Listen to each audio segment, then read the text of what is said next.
Picked these up from HIPAA360.com. Lot of different people make these, I'm sure.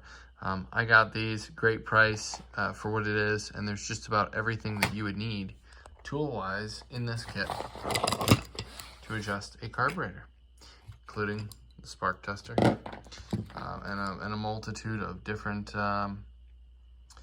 adjusters. I think there was 14 of them in there. But anyway, I mean, I'm pretty happy. It's got a nice little case, keep them all together. I don't know how many of these I'm going to use, but if I do need to use any of them, they will be here waiting for me.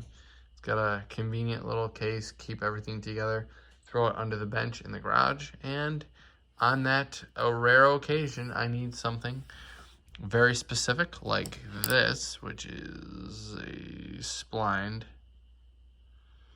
Oh, it's not going to want to show me. But anyway, it's got a bunch of little splines. Maybe if I put my finger here. No. But anyway, on the rare occasion that I need a single D-shaped adjuster for a carburetor, which I actually have needed this one, there it is. So give them a look on the website, HIPAA360.com.